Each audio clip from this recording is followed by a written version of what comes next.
Were there any outcomes that you didn't anticipate that were desirable from your perspective that kind of surprised you? Like, oh, I had never even thought about that benefit, but there it is. Yeah, yeah, that was Yeah. yeah. There's two or three amazing things there that just blowed me away. We had I don't know, well, all the inmates. We had a new bunch of horses come in, and it's been I said, let's just put them in the round pen. We had several round pens, Mm-hmm.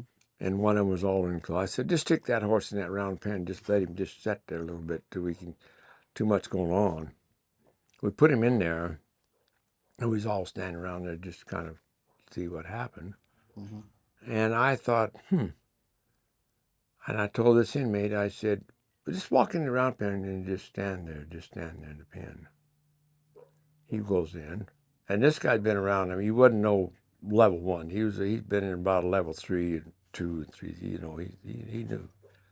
He walked in there and just stood, and this horse looked at him and started trotting around.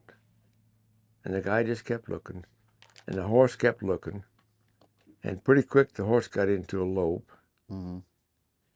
speedier, faster, and the guy never moved nowhere but just walk around. Mm-hmm. And the more he was there, the faster the horse got. Mm-hmm. And I thought he was gonna spin him out of there.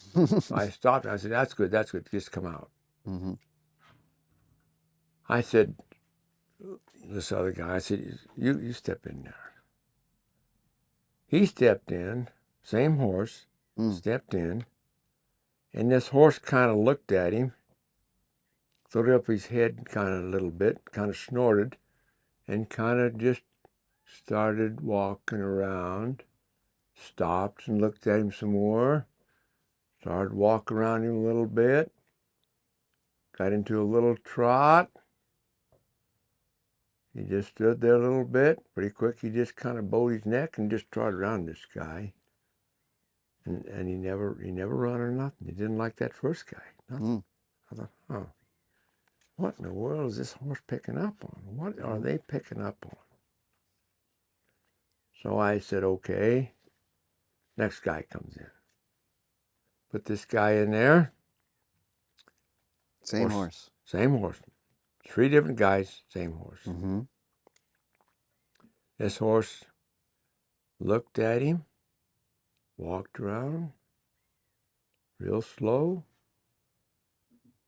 just turned and walked right up to him and just stuck his nose out. This guy just like, and walked off.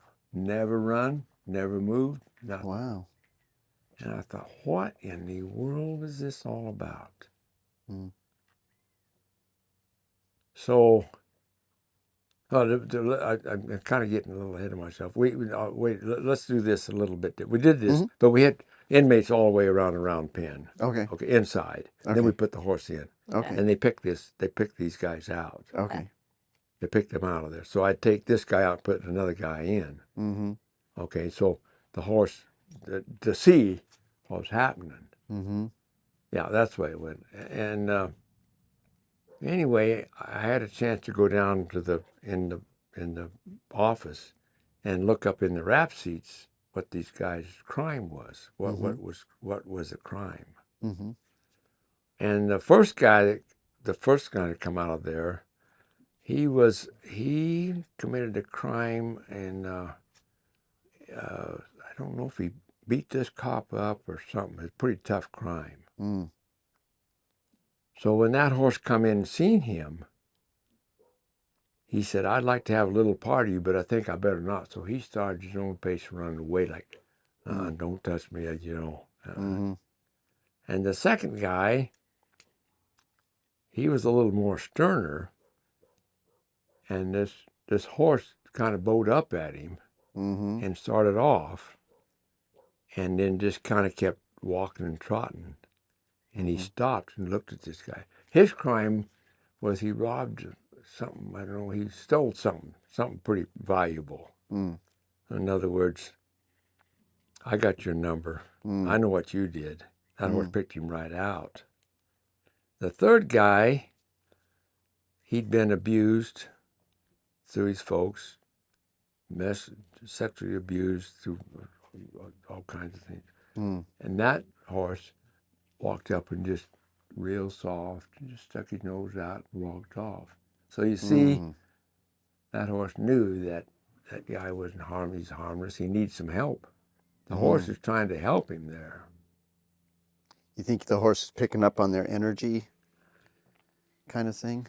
It has to be. I can't pin that down. It has to be energy and the way they look at that. Yeah. Yeah. The way the inmate looked at that horse, or something was right there. Yeah.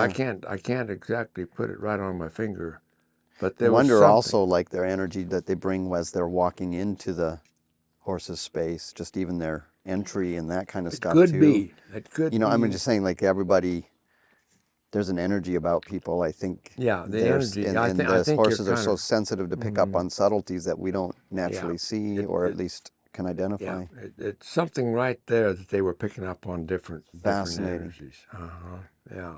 Maybe they need to start using horses to find out who the guilty party is in the lineup. Yeah. Well, yeah. Yeah, it did. Yeah, and after I learned that a little bit, we went on. Anyway, we had another guy in there that was a heavy-duty crime man. He was a bricklayer and stout. He was doing quite a bit of time. He'd done a lot of time. Nice guy, no problem. Mm-hmm. And they started running some horses down the alley, and there's a big black horse, nice, pretty big black horse. He's about 6, maybe. It took him 6 and under. No, 6 and over, we wouldn't handle him. Mm. We had a special, but anyway, Mm. he must have been about 5 or 6. Big, black, big, pretty long mane on him. Big head, just a lot of stride to him, Mm. And this guy was standing alongside of me there. And these horses went by, and he said, "I want that black horse." I said, "Really?" "Yeah, I want him." I said, "Well, maybe so, maybe." And so we went through the process of gentlemen, got him in there. You got him in level 2, got the horse all caught and tied to the fence, and they'd pet him and get him, just. Mm-hmm. And this guy kept saying, he said, I want that black horse. I said, "Well, you're still in level 1. Well, he said, I'll get out of level 1, but when I do, I want to handle that black horse. And I couldn't put it together. I couldn't figure out why he wanted that particular horse. So this went on for about a week or two, and he finally got into level 1 or level 2, and he had the horses, and he had to work all of them, change around. So they caught them all, tied them up the fence, and I was in the next pen over, and he was in the alley. And he was just walking along, kind of looking over his shoulder, looking around like this, had his hand on the rail, kind of going to this black horse. He's tied up on the other side of the fence. And this big old black horse kind of stuck his nose out to just smell him, just to see, This guy took his hand up there like that, kind of looked around and hit that horse right in the mouth. Just boom, right now. Oh my goodness. Yeah. And of course, this horse he went berserk. Good grief. And he walked away, just like nothing ever happened. Good grief. And I thought, what in the world is this all about? Yeah. Okay. So I called him in the office, and I told him what I seen. No, I said, "Don't lie to me." I said, "I'll have the security guard up here right now on the phone with a pair of cuffs, and we're going to send you back to Rollins right now. Yeah. So don't bullshit me here." Excuse my language. Don't bullshit me. Uh-huh. Okay? I want to know what's going on here. Yeah. Well, he said, that's the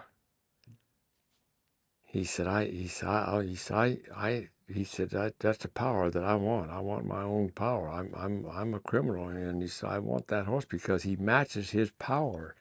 Power was what he was after, power and control. If I could power that black horse and whip him down, I can do the world my way. That was his goal. That's what I was thinking. okay? But I didn't know that. Mm-hmm. And I told him, I said, okay. I said, I'll make you a little deal here. I said, I won't report this. I won't say nothing about nothing what happened. But out of you, I want you to teach me what these inmates are thinking and doing and where they're going. And he said, yeah. I said, okay, you got a deal.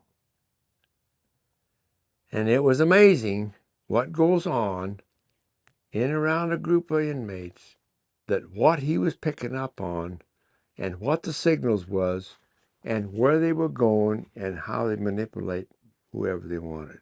Mm-hmm. So he said, you see them guys over there walking? I said, yeah. They're walking down the alley. He said, yeah. He said, just give them about 5 more minutes and they'll be behind the haystack holding up. Instead of working, he already had them figured out. Mm-hmm. So that was really a help to me. Mm-hmm. Really a help. Then I started watching how these groups and how this would happen and what this would happen. Mm-hmm. And then plus the horses. And of course, I had a lot of knowledge in between times too, so it was easy for me to grasp it, Mm-hmm. you know. And about every 2 weeks, we'd have work about 25 to 30 inmates. In about 2 weeks, I could see a little pecking order. You didn't pick your saddles up, and it's not my job, and you didn't open that gate, and this like that. And I just let that happen. Just sit back here a little bit. Just sit back. So then next day morning, I'd call for I call it a chalk talk, boys. Just sit down and have a cup of coffee. We got a lot to talk about. Okay. I'd set them all down. And I'd start pointing out some things, but never point nobody individual out. Mm-hmm. Okay? And I would say, okay, boys, we got a big wreck coming on here, a big one. The saddle wasn't picked up, the stalls wasn't clean, the hay wasn't scattered out here, blah, blah, blah. And you could see, well, it wasn't my job. He was so-and-so. I said, no, hold on, boys. All of yous are wrong. Every one of yous. Well, I done my job. No, you didn't. No, you didn't do your job. Well, I put my saddles all away. I cleaned up my... No, you didn't. Well, what didn't I? One thing you didn't do is correct the person that's not doing it. Mm-hmm. Be responsible for this guy, too. Mm-hmm. You're in a group. You're all into one. Mm-hmm. You help him. And if you have any problem with that, and if he has any problem with you two, you come to me and I'll help you correct him. Mm-hmm. I'm the kingpin here. Mm-hmm. You correct him. If you can't, come to me. Mm-hmm. And we'll bring him in here and we'll talk to him and we'll get it straight. Mm-hmm. So you're guilty by letting this happen is a guy that did it or didn't do it. All of you are guilty. Mm-hmm. Every damn one of you. Okay? All right? Once we get that straight, then I say, you know what? I think that I made a mistake. I made a mistake. And they look at each other, they look at me and go, no, I made a mistake. You know why I made a mistake? Because I didn't correct you. It's my mistake by not catching it. It's my mistake by not teaching you. It's my mistake by not second it up quick enough. So I should do that. I knew it, but that's what I said. Yeah. Yeah. So I'm in the wrong by not correcting you. Not you. Me. I wear the title, not you. So it's my mistake by not helping you through the process to get yourselves prepared for life. Out here. Yeah. So when I say that, all of them just kind of like, oh man. And they just kind of humbly. Mm-hmm. And then a lot of them would come in the office and say, boy, Mike, I really messed up. I shouldn't have done that. Several of them come back and admit, yeah, I should have helped him.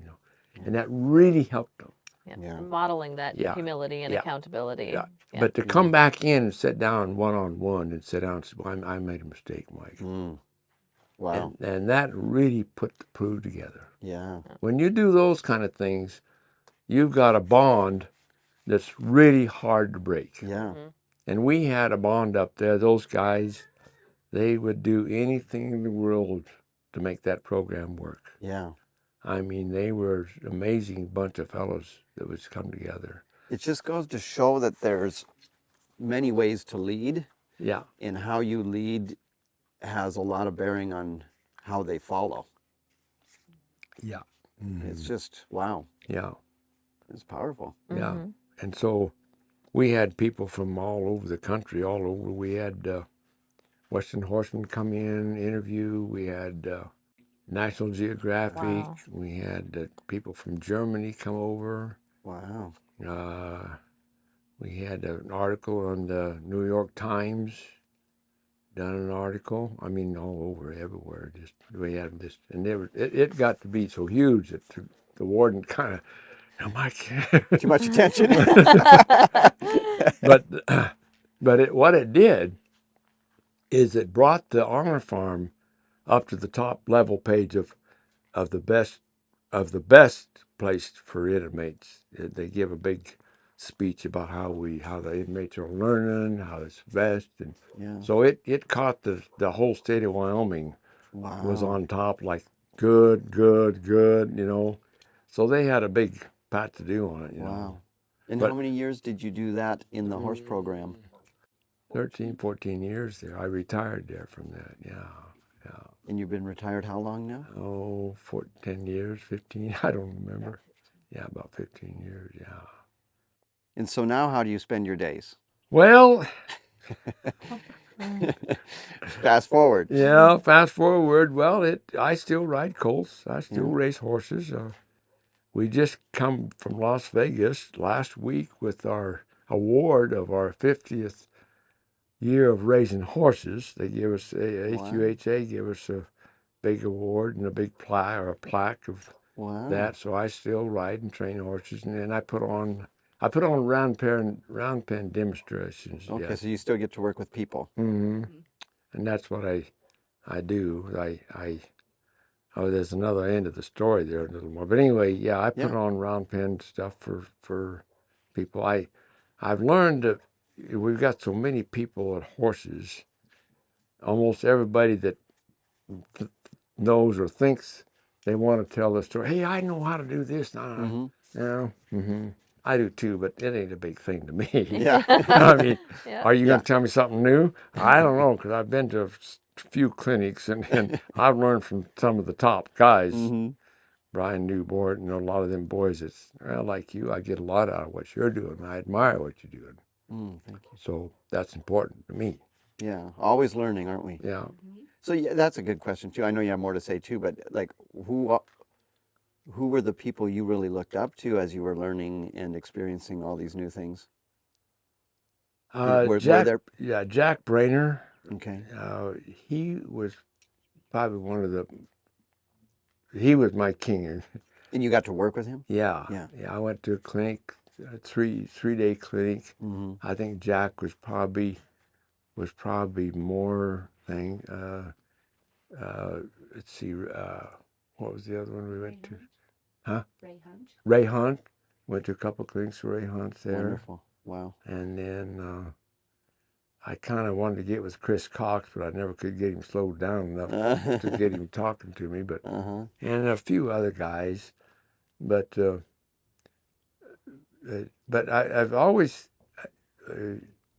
starting my own horses and riding my own and training my own colts. I still do belong to a Cowboy State stock horse, working cow horse classes. So we got into that, and so I've never showed a lot, professional showed. Yeah. So that was good. I need to learn how to do patterns and learn how to stop and turn and fence work But I loved it. I liked it, and I learned a lot. But what I was really searching for is how do I get my colts better than the ones I had last year? Oh, yeah. How to start them better, how to Yeah. And Jack Brainer really helped me a lot.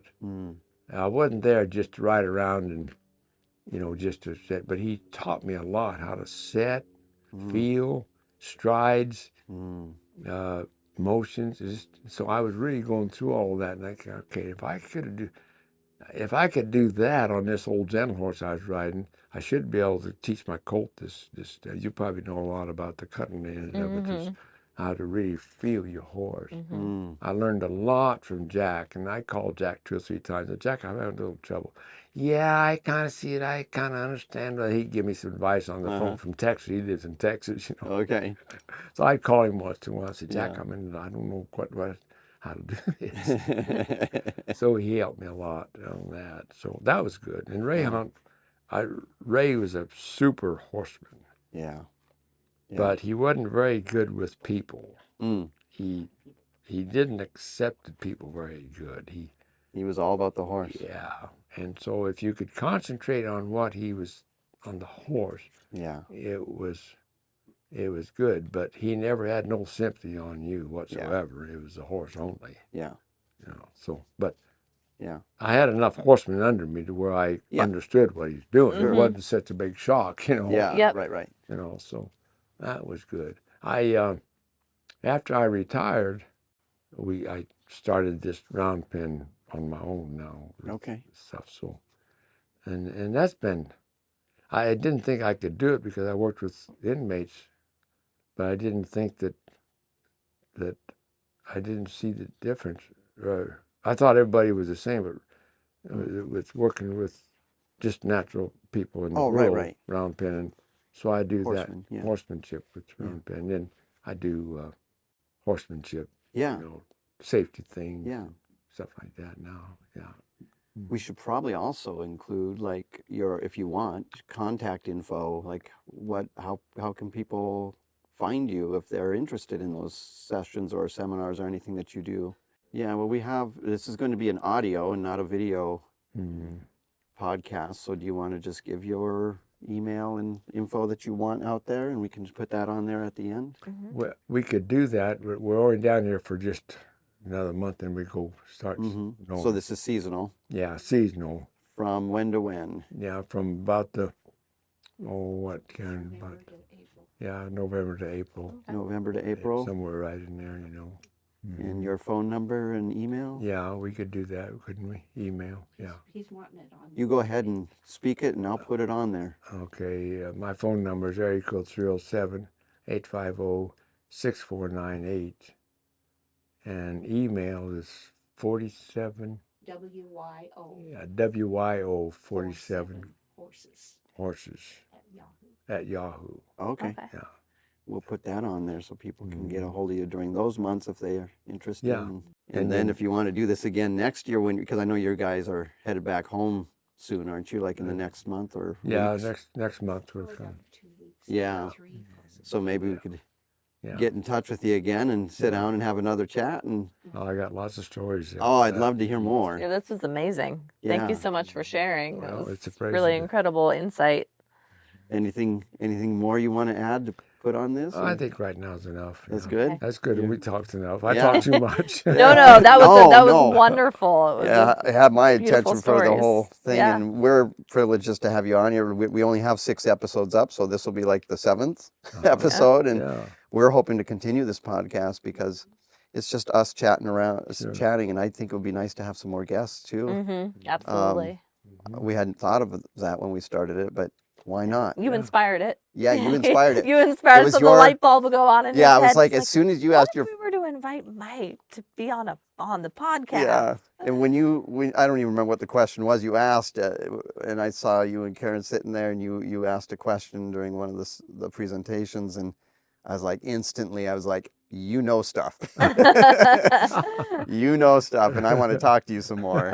And so we got to chat after a couple of them, and that's when we asked you to be on here. So thank you so much for accepting the invitation and taking the trouble to come out here. Right. Well, I feel honored for being a part of this. I really appreciate this. Yeah, our pleasure. Yeah.